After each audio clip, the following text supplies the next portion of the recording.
Good evening, everyone. I hope you're all having a good time, right? So, what Suren sir has just discussed is how we can abstract the law, from judgments, which is such a large part of any legal system. And it's so interesting that, I don't know if you've been taught this, the difference between common law and civil law countries. Have you been taught that? Common law system, civil law system. And they say, in civil law system, judgments are not so important. Is that what you've been taught? Even in civil law countries, judgments are extremely important.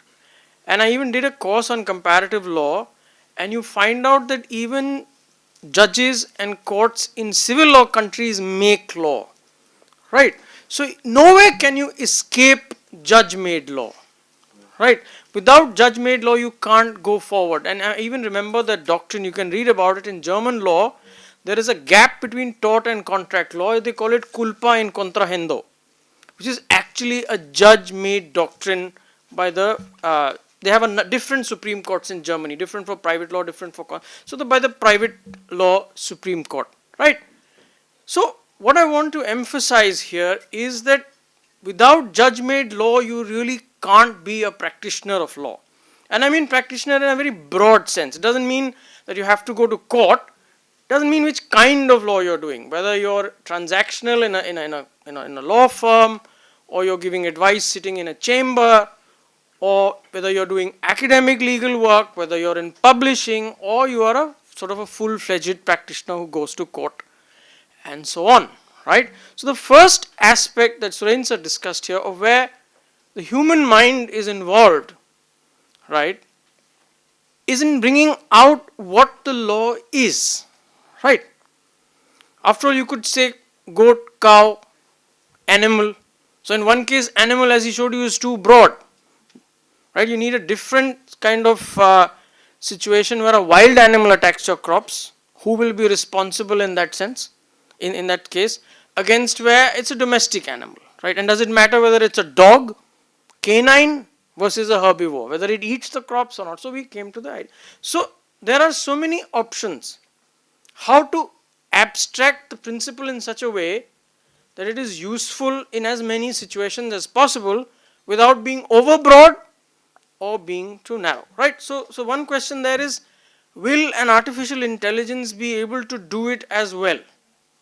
Right, so now there are two things here where I mean by artificial intelligence. One is, of course, as it stands today, which are basically large language models, right? Will ChatGPT and other engines, if taught on sufficient number of head notes, be able to start creating good head notes, right? And will their abstraction be able to balance things? So that's one very large aspect of where AI might be able to take us, right?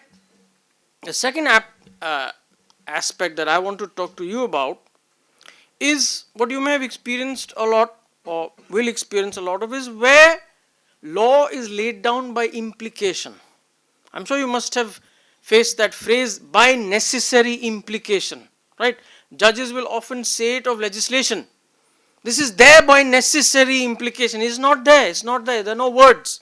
But they'll say, no, it's there by necessary implication when you read it like this. And they will give certain interpretation and certain words they will take together, read together, etc. Even in judgments, that's where the human mind really becomes involved, and that is trying to decipher or determine what has been laid down by implication, and even when it is contrary to the express words of what the court has said. That's when it really gets interesting, right? And another aspect comes in here. It's not, I don't know how you would use the word, artificial intelligence versus human intelligence. Okay, but what about artificial courage versus human courage?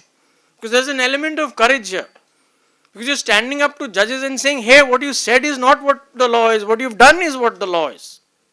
Right? And I'm going to get deeper into this. Now, just that example that I had circulated, did you all study it? So let's see if we can take your aid in fixing the error we made. So, it's partially wrong. The treatment. Yeah, the treatment is partially wrong because SCC said that both the judgments were partially overruled. Right. Slightly overruled. Yes. But the one judgment, that Union of India wala judgment, it was differentiated, not overruled. Super. Good, very good. Who agrees with her? Okay, wonderful. Now I want to go step by step on what gives us as law reporters, as head noters, the power to do this.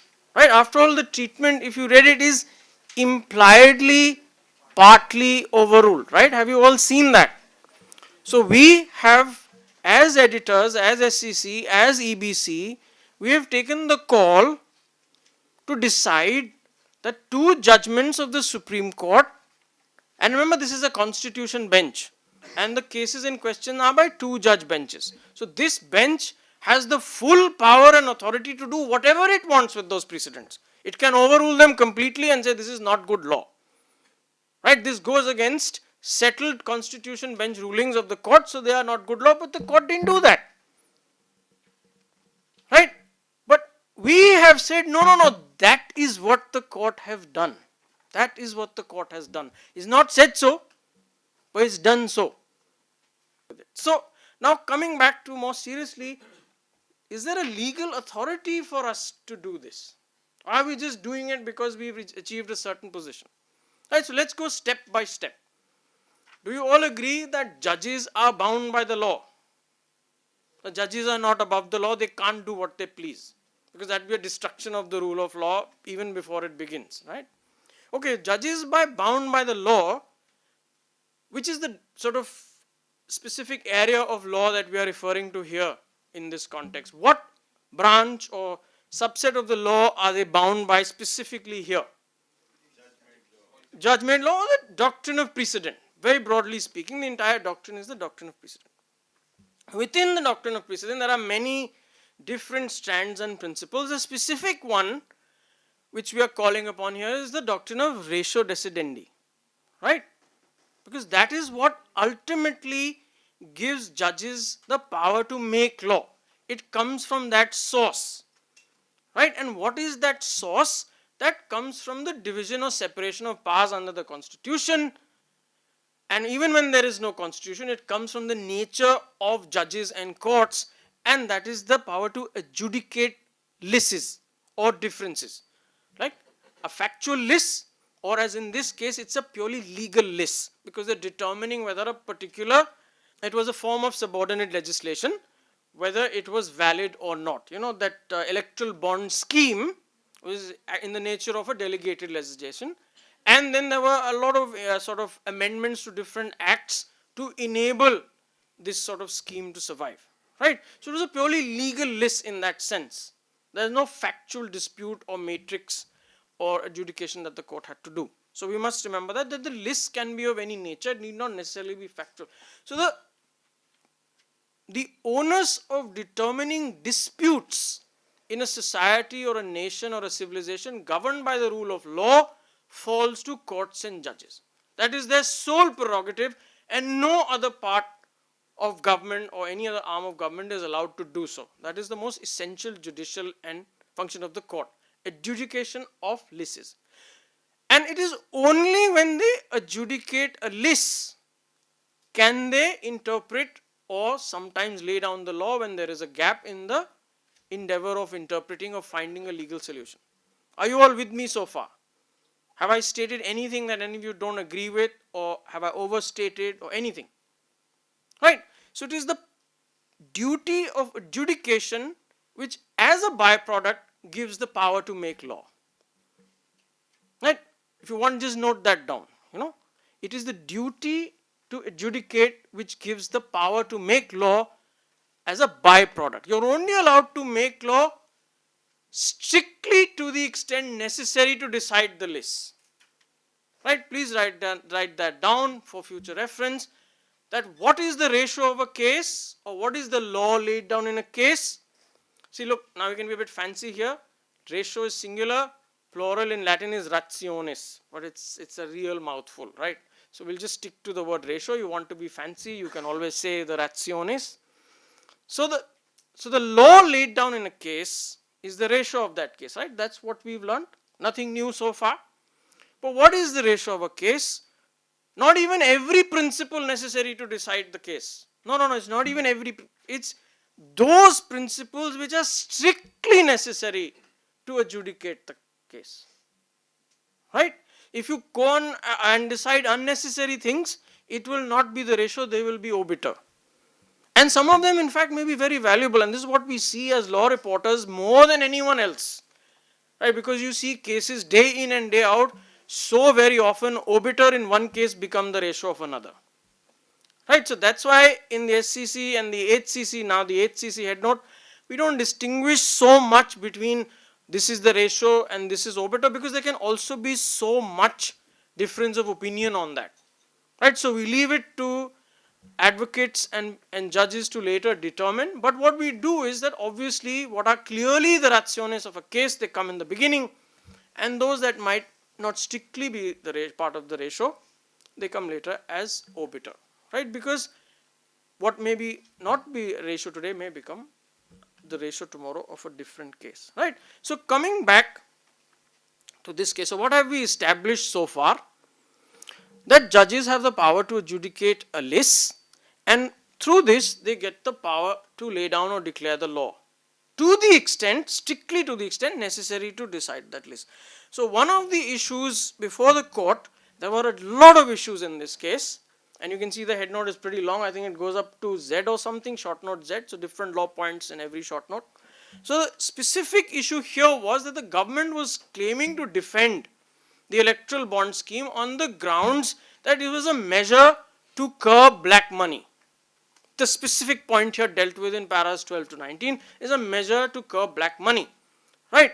And what was the argument of the petitioners? The argument of the petitioners was, no, this measure to curb black money, even if it is accepted that that is what its legitimate purpose is, it encroaches upon the right to freedom of speech and expression, right?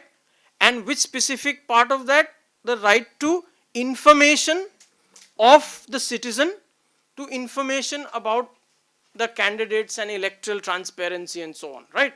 So this is stick to right to information just to keep it simple, otherwise I'll have to say too many unnecessary words. So this measure, which the government says is to reduce or prevent black money circulation, infringes the right to information, which is a fundamental right. Then the specific issue arose, what are the grounds on which Article 19(1)(a) rights can be restricted? Right, that is a specific issue in 12 to 19. And now there are those sort of much older cases like Sakal papers, which is also a 5-judge constitution bench, which says that 19(2) is exhaustive. If it doesn't fall in 19(2), there are specific words and the interpretation. If it doesn't fall squarely in 19(2), it cannot infringe or abridge 19(1)(a) rights. I say 19(1)(a) rights because there are so many subsets. Just saying freedom of expression and is not enough today. The rights under 19(1)(a). Right? So so coming down to the very narrow issue now, is 19(2) exhaustive or not? Sakal paper said it decades ago. Then recently, I don't know how aware you all, but there was a specific constitution bench constituted only to answer this question. Kaushal Kishore was constituted only for this purpose. Then they also tagged along some other questions. You all are sitting, so you might as well decide these other questions. The first question which is decided unanimously is yes, 19(2) is exhaustive. Right? So in 112 or 113 he recounts this. Right? Then he discusses, sorry, in 112, 113, 114, right? He discusses Sakal papers, and then he comes to 1115. I'm just read out a few very important lines. He said, however, in the specific context of the right to information, the court has observed the right can be restricted on grounds not traceable to 19(1)(a). What he means is 19(2), right? I didn't want to put a sick there because it's a constitution bench judged by the chief, but there should be a sick there with sick 19(2), right? Because he's talking about, and then he talks about these two cases, the PUCL case, the Cricket Association, and then he talks about Cricket Association of Bengal, and then he talks about there's one more case, right? Oh, there are two different cases, right? PUCL and Cricket Association, right? These are the two which say that specifically the right to information as a facet of 19(1)(a) can be abridged on grounds other than under 19(2), right? So the question is, what is the precedential status of these two judgments? Can these two judgments stand? And let's see, who just spoke up, please share your name. Sucharita very nicely explained to us, but no. So they are not overruled, they are distinguished. And can anyone find those words for me? Para 180. Yeah. Read. Yeah. Fourth line, it says ki it should be understood in the specific context of that case. Ah, lovely. Thank you. Down it says the code distinguishes airway from the other means of dissemination of information such as newsprint. So basically they said ki the normal way of communication, it is and the airwaves they use, it's different. So basically they differentiated between the means and it should be taken into a separate context and it should be not taken as a general rule. Because if we follow a general rule, it will be different. As here it is mentioned कि special context है, तो उसको general rule की तरह treat नहीं करना चाहिए, जो कि PUCL में किया गया और जो कि इस case में किया गया कि they treated it as a general rule. Thank you. Does everyone kind of know what she's saying if you've read it? Because I don't want to spend too much time on the language. So basically, she's done my work for me. She's saying the court has distinguished these two judgments. Right? But that's not the SCC treatment. The SCC treatment is impliedly, partly overruled. Right? So how do we defend that? How do we justify that? Does anyone agree that impliedly, partly overruled is correct?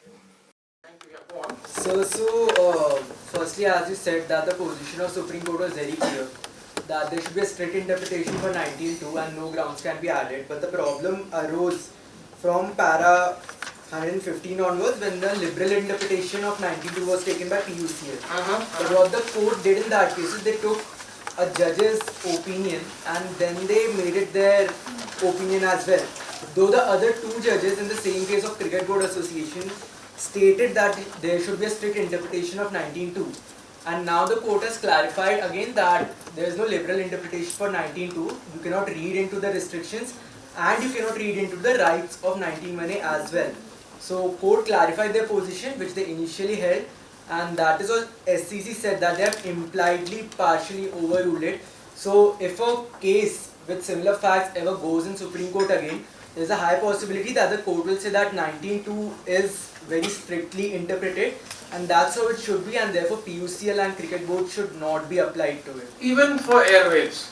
And even for the Even for airwaves, you agree that even for airwaves you cannot follow PUCL and Cricket Association. That is the implication of our head note.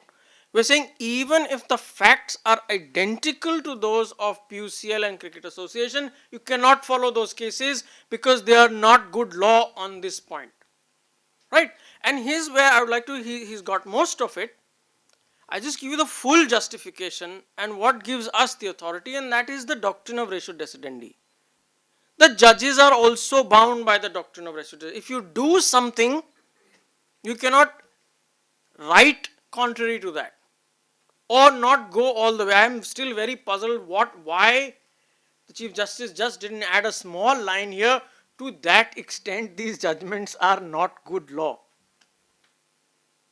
The reason might be, if you see the full head note and you read this rather long judgment, you will find that on many other points these judgments have been affirmed. And they are rather wonderful judgments by and large. The sort of the spirit in which they write, the way they explain the right to freedom of speech and expression. So these are wonderful judgments. So probably he felt that if I write the word overrule somewhere, mischievous lawyers or people who are too quick and who feel that one judgment can have only one treatment.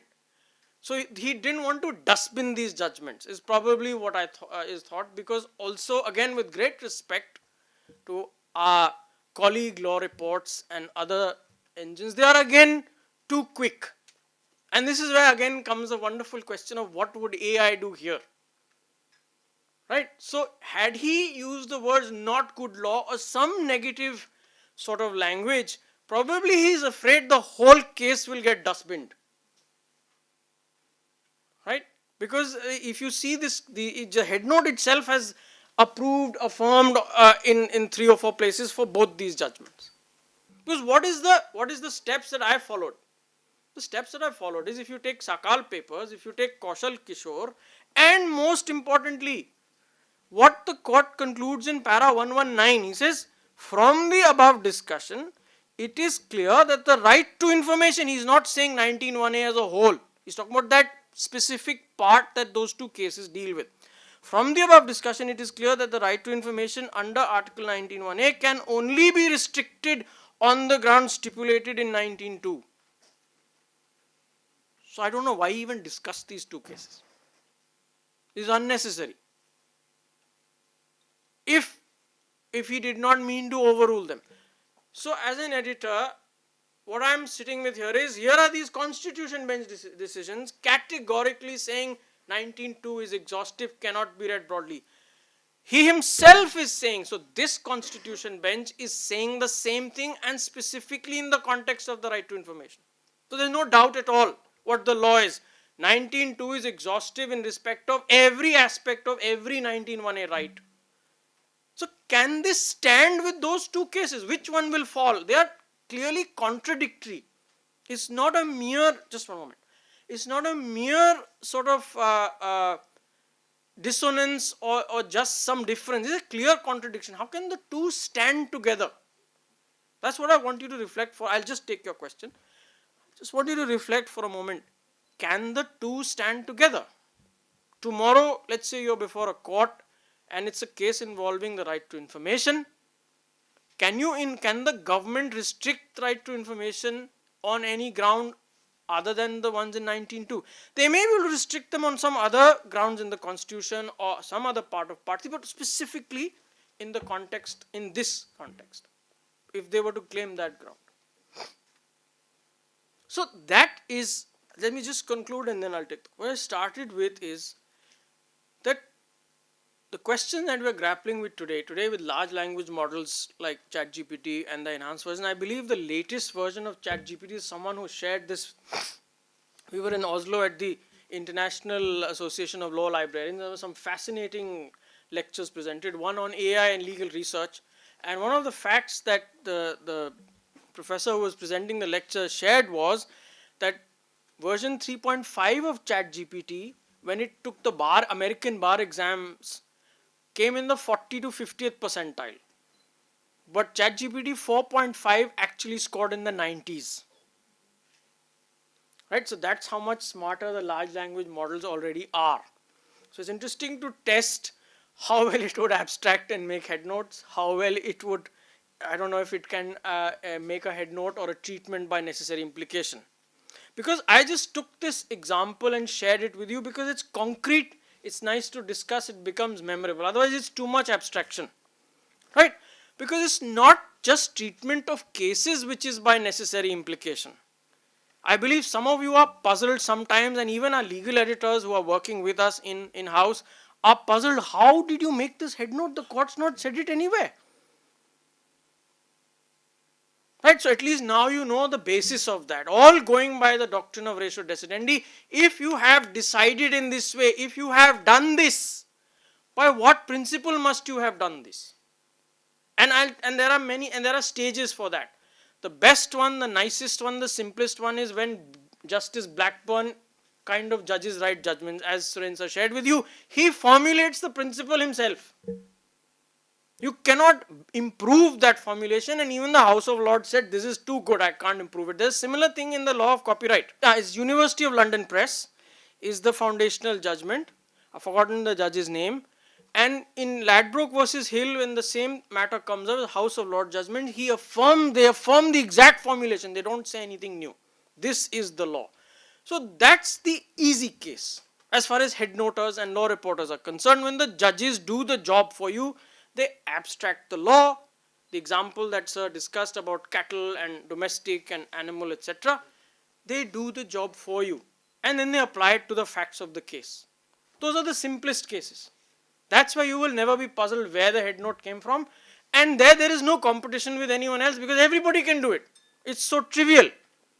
Then comes the next case, which is slightly easier, but again which might puzzle you, is where the current bench says nothing about the law. They will take extracts from other judgments and they will decide the case on facts. Now tell me, have those extracts not merged with that bench? The court just feels, why should I repeat? What oft was said but ne'er so well expressed is already expressed so well. Why should we try to rewrite something which is already so well said?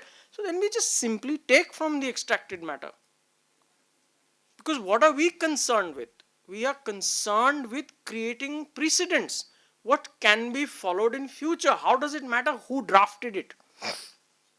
Right? The question is it correct? Does it state the law correctly? Not too narrowly, not too broadly.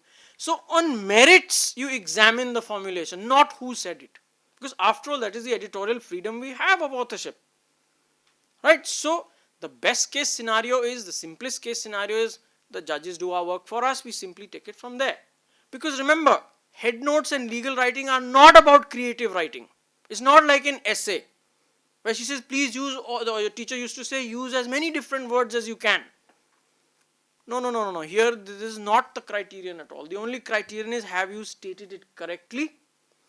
And will people be able to easily rely on it in future cases? That's it. So if anyone says, you're not smart enough, you copied the judge. Yes, not smart enough, copied the judge.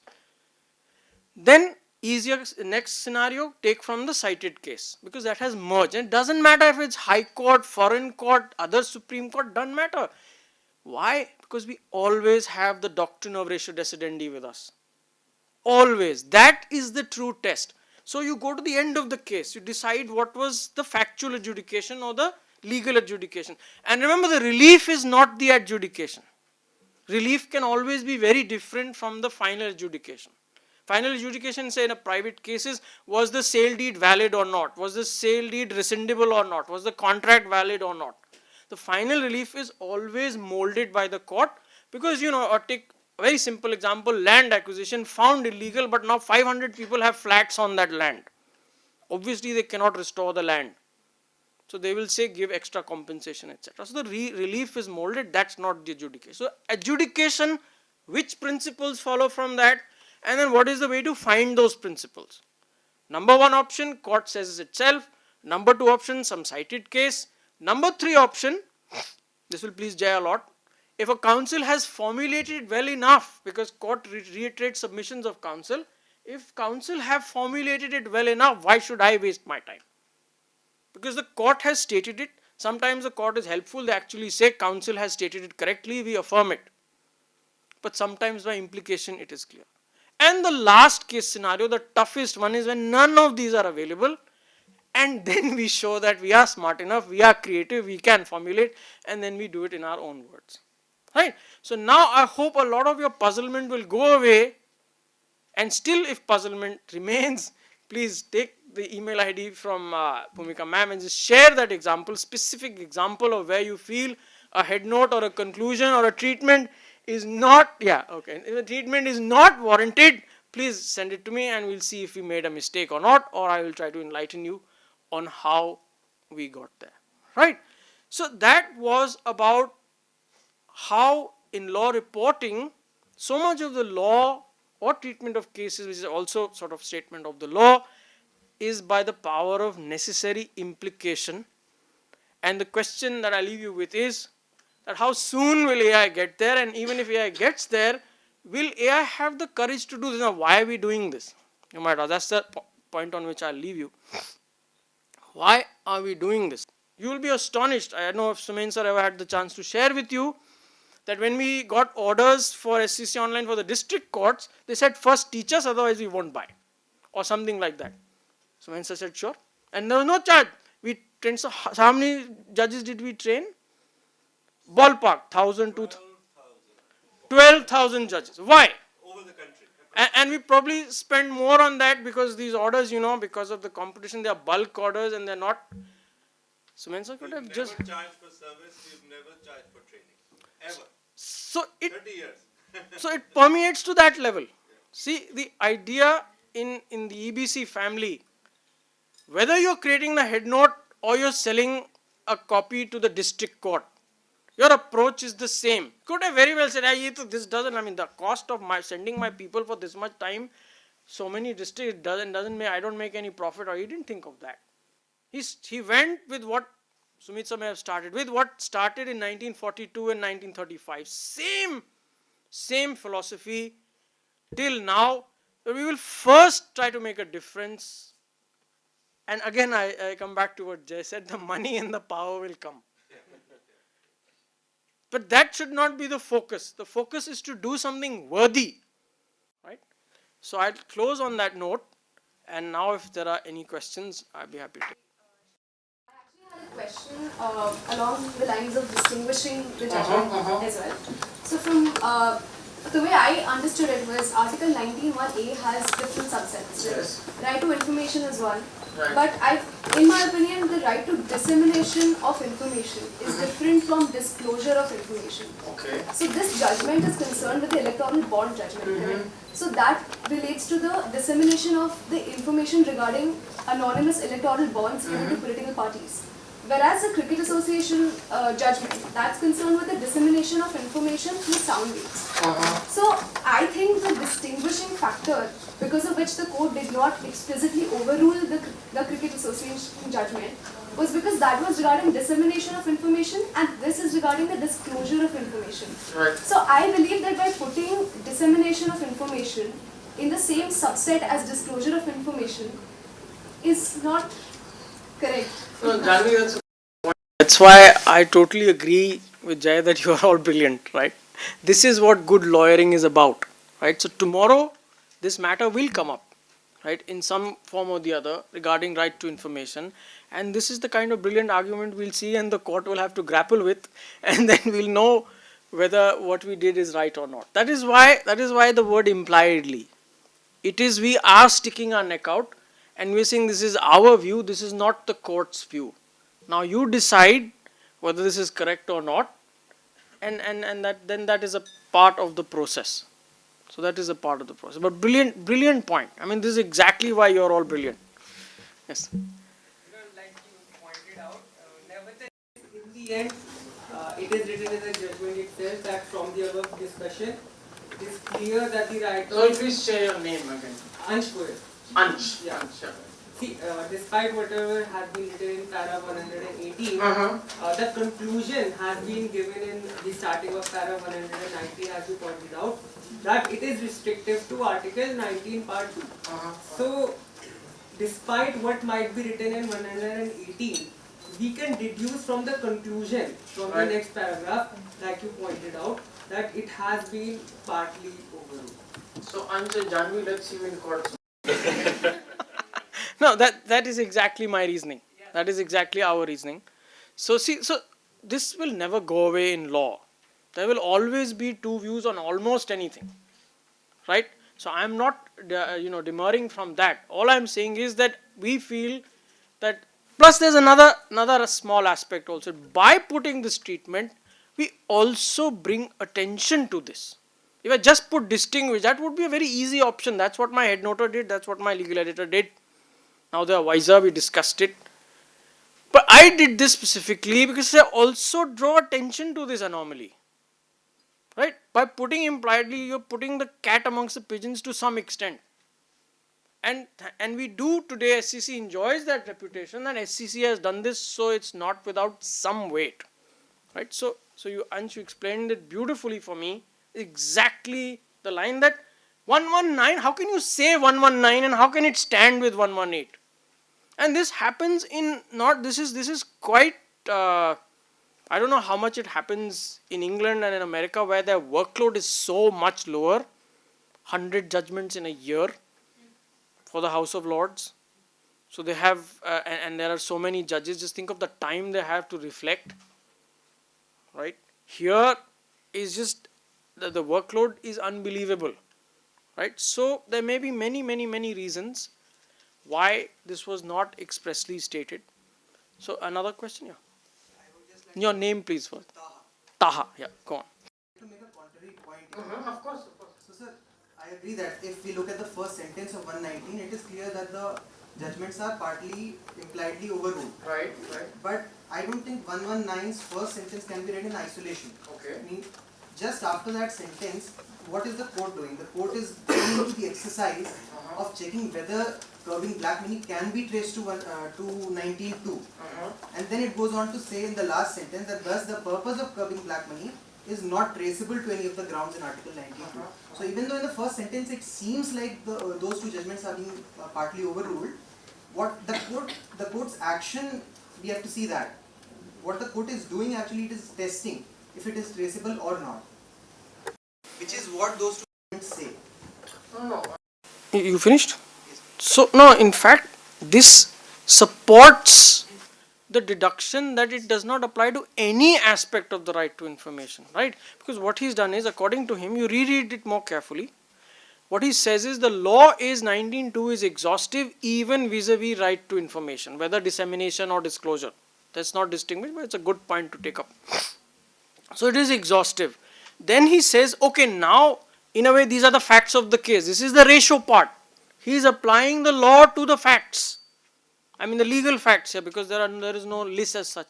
So he's applying them to legal facts, and the legal fact is, what is the contention?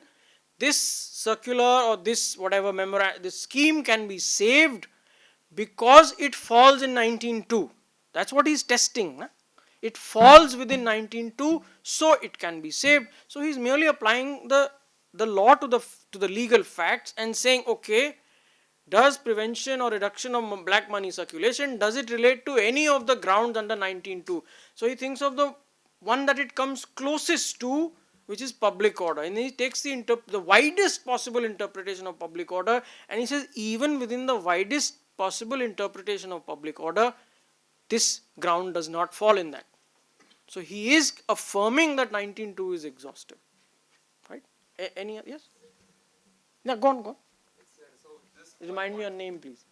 Sir, I am Sriraj. Sriraj, Just yes. wanted to give one contribution to what Janvi just mentioned. Yeah. So, sir, whether it is dissemination or whether it is disclosure, that's the second part. The legal question here is, can the right given in 19.1a be restricted only by the grounds in 19.2, or can there be any other grounds? Right. So, we are just dealing with this one particular legal question. So, what the two cases have said, that some other ground may be taken, like public interest was there during for waves and everything. But when we read the 119th paragraph, which reads that from the above discussion, it is clear that right to information under Article 19.1a can only be restricted based on the grounds stipulated under 19.2. So it is a very exhaustive definition what they are given. So they are clearly saying that it can be only restricted under 19.2 or the grounds traceable under it. So impliedly and partially what SCC Headnote has written and what I see, it is very correct to this point, and I don't think there is any issue with respect to this. It's how we convince them or how do we explain. So I think we need to close now because we have other things. So just the final point on that. So the distinction that Janvi made between dissemination and disclosure, right? These are both aspects of the right to information, is it not? And the ruling in 19 is not related to dissemination or disclosure, it leads to right to information. So if he's saying it for the larger thing, the subsets will get covered, right? But I just leave you with that. Janvi on this stand that I'm saying right now. The last two lines of 118, it says that the observation of cricket association cannot be interpreted to mean that other implied grounds have been read into 19 subclause 2. This means that that judgment did not even expand 19 subsection 2. It only it did not expand, right? That's a wonderful observation. That is incredible verbal gymnastics, because first he's saying ground of public interest has been taken, but he's saying no, this is not an expansion. So he's trying to. So he is trying to save these two cases from the dustbin. Yeah. Yeah, he's being polite. Okay, let's get tea and then we can carry on with other things. Thank you everyone.